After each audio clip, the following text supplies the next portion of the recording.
It's been a busy festive season for the humanitarian organization Gift of the Givers, as they've been assisting in different disaster-hit areas around the country. In the Western Cape, the organization has deployed water tankers to the drought-stricken areas of Zoa as well as Ladysmith. And in Mpumalanga, the organization has also provided relief in flood-hit areas in the Nkomazi municipality. For more on this, I'm joined by Gift of the Givers, Ali Sable. Ali, good to have you on the program this evening. So while many South Africans are celebrating Christmas, Gift of the Givers is responding to droughts and storms. Let's speak to this. What does this festive season then reveal about the reality facing especially the country's most vulnerable communities? Thank you. Firstly, Merry Christmas to all the viewers and the blessings for the festive period. It's indeed been a busy 2 weeks for the Gift of the Givers team members. The area we've been focused on is the storms that hit the Eastern Cape on the 16th of December. Quite a vast area affected, from the Buffalo City municipality to the Amatole district to the Chaukabi district. Close to 1,000 households affected, some of their homes completely destroyed. Our teams were deployed into those areas, assisting various community. Some of the areas were difficult to get to due to the roads being inaccessible. But by yesterday afternoon, around about 3 o'clock, we managed to reach and complete and assist every storm victim that was affected by the storms over that period.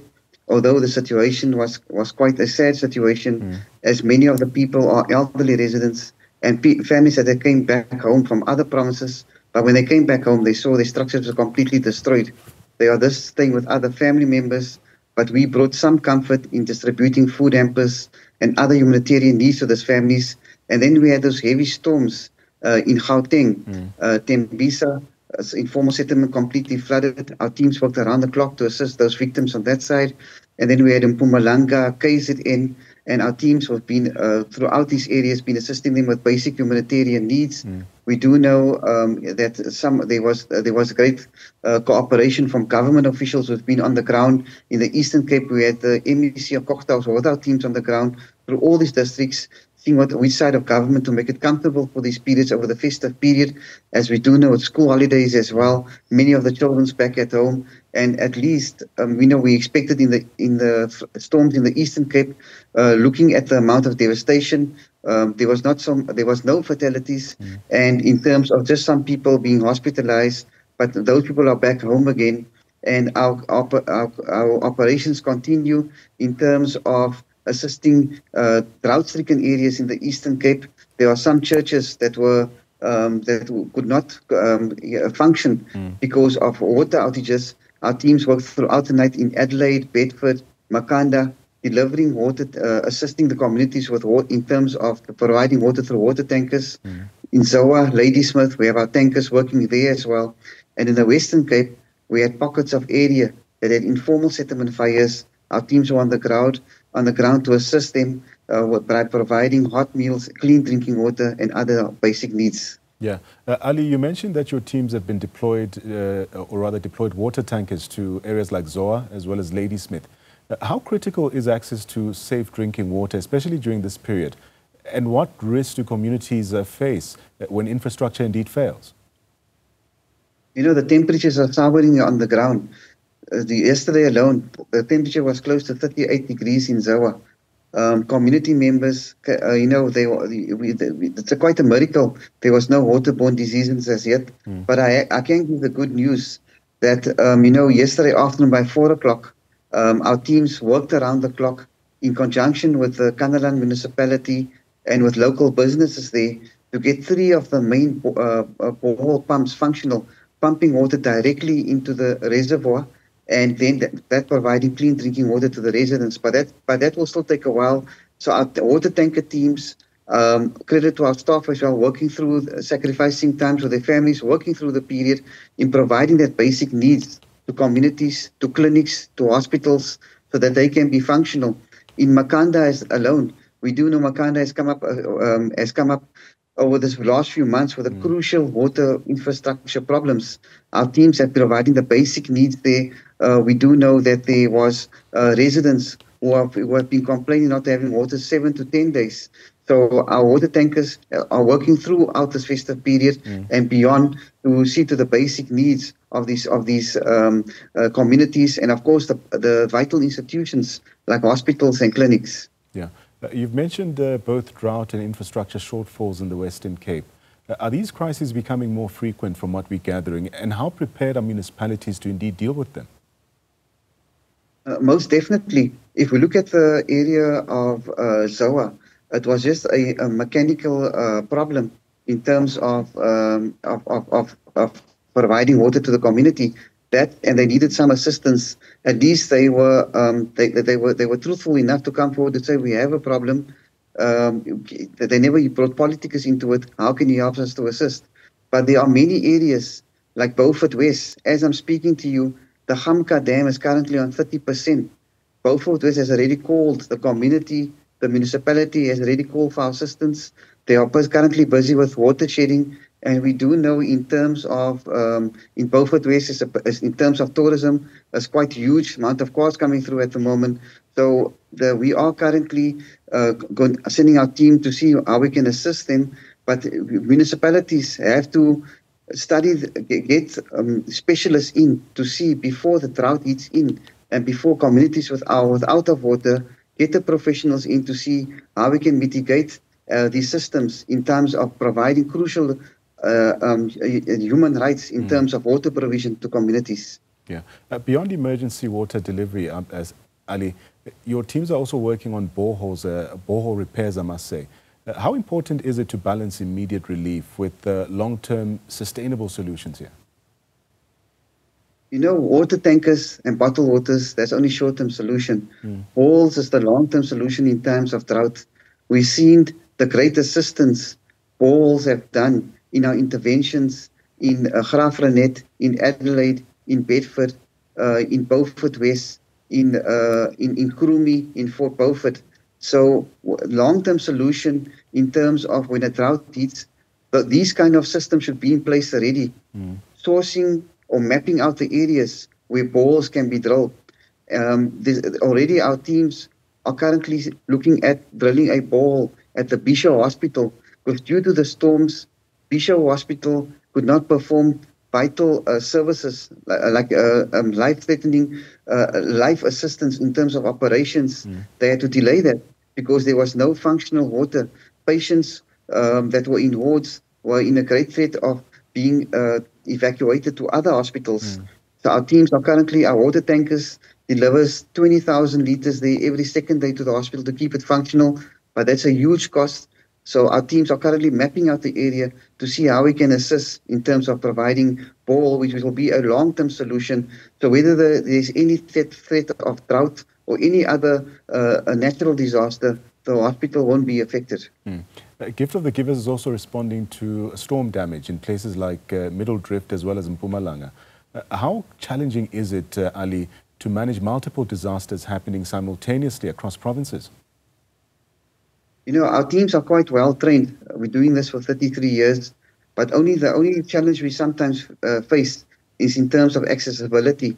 You know, when the floods, when the storms hit Middle Drift and in Williamstown, which was the hardest hit in the last week in the Eastern Cape, there was a delay in communication as all the cell phone towers was damaged and making the roads inaccessible. It was only when our teams reached those areas that we could see the true nature of destruction, or people coming down from the villages to the town, giving us the information of the areas affected. So our teams did manage to assist each and every community affected, both in Mpumalanga as well as in the Eastern Cape, KwaZulu-Natal, and in the Eastern Cape. I must say, last year, this year, we were focusing more on the fires in the Western Cape, where over this period we dealt with close to 40 fires. So it's quite a positive sign to see this far that there was no major fires in the Western Cape, although there were small pockets of fires, but not the major ones of last year, where we saw close to 10,000 people affected. Yeah. The deaths in Mpumalanga after people tried to cross flooded rivers, I mean, this highlights the human cost of extreme weather, Ali. What lessons should authorities then learn or communities take for consideration from these tragedies? You know, sometimes it's basic human error. sometimes the disaster officials, because we do sit in the job meetings with them, we do sit in educating the councillors and community leaders when there's a level warning for disasters being called out. And sometimes it's basic human error that causes the loss of life. And we ask communities, especially these more weather forecast warnings, when you are in these disaster areas or in the storm areas and the weather warning is given out, do not take that risk, as not only putting the risk of yourself at risk, but of the whole of those that and the search and rescue teams, etc. as well. Heed to those calls. If there's a call out to stay in your homes, stay in your homes. If there's a call out to evacuate, please evacuate. But do not be on the roads unnecessary when it's weather warnings or storms, as a human area can be quite crucial, it can be quite vital in terms of the level of assistance provided. Yeah, many rural areas are particularly vulnerable due to poor housing and limited services as well. How does this inequality, if you will, how does it complicate disaster response and recovery efforts? You know, some of these, if we look at the last few weeks in the rural areas, those homes that were quite affected was lying in the low-lying areas, and those are where the riverbanks, etc., are.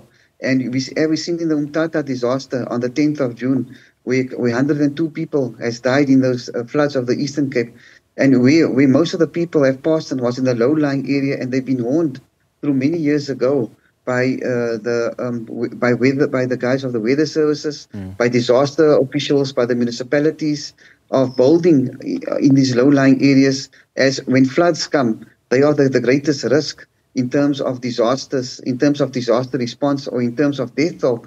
And we've noticed this over the last few years. Those that are the mostly impacted are those building the low-lying areas and where it's close to critical infrastructure like dams and river, etc. So those people in the rural areas, we ask them to be, you know, when they build these homes, etc., build in the area where it's safe, where officials have studied the area, where municipalities have given the go-ahead to build, but do not build in the area where you're putting communities at risk. And as the floods of 10th of June in Umtata and in Butterworth has showed how a silly mistake can cost lots of lives. Yeah. Ali, you often work closely with government disaster management teams. Let's speak about this. From your experience, where does collaboration work well? And where are the gaps that still need to be addressed urgently? Over the last few years, with the major disasters in the country, we had the major disasters of the KZN floods, fires in the Western Cape, storms in the Western Cape, floods in Gauteng. We've seen a great collaboration between government and the public sector. If we look at the Umtata, government called on our expertise in terms of search and rescue, in providing vital services, in terms of recovery, etc. And we use their resources again in terms of, their boats, their helicopters, etc. And we've seen a great collaboration between government and civil society in terms of disaster response. And just over this last 2 weeks, again, in the storms in the Eastern Cape, there were some roads that were inaccessible. And again, we loaded our humanitarian relief on government resources in terms of transportation, therefore by force in reaching those villages as well. But sometimes the only challenges in terms, and it's weird, this is where it frustrates government as well, is all the red tapes in terms of disaster response in government side providing humanitarian aid to the communities. We see the frustrations amongst the officials when it comes to that as well. But otherwise, there's been over the last few years, the relationship has been strengthened in terms of response in different kinds of disasters. Yeah. During festive seasons, donor fatigue can set in, Ali. How can South Africans then who are able to help meaningfully, how can they support humanitarian work at a time like this especially? During this time, just to give you an example, when we went in one of the areas of the Western Cape fires, a mother came to us and she just broke down completely in tears. She says those who stays in the informal settlement, it takes them months to save for this festive period. And, when they get there, when they can buy from their stokvel, they get their food hampers, they get their clothing for their children. Some of them buy their stationery beforehand. And when you watch that burn out in front of you, it's like your whole life has went. So they mention how devastating it is for them. So a basic donation in terms of a blanket, in terms of tin food, stationery, new school clothing, plays a great role for communities that went through these disasters, just to assist them a bit going into the new year and giving them that kickstart for the next step. So, any donation will help. And, you're most welcome to contact our toll-free number, 0800 786 911. And over the last 2 weeks, Gift of the Givers has set up depots in all the major provinces. We have a depot at the Zone Mall in Gauteng. We have a depot at the Gateway Mall in KZN. And we have a depot, donation depot, at the Cavendish Square Mall in the Western Cape. Mr. Sable, let me thank you for your time and the work you're doing as well. As many South Africans mark Christmas with their family and celebrations, organizations like Gift of the Givers are on the ground, responding to drought, storms, and even displacement across South Africa as well. And Mr. Sable giving us a more sense of the work that they conduct as well.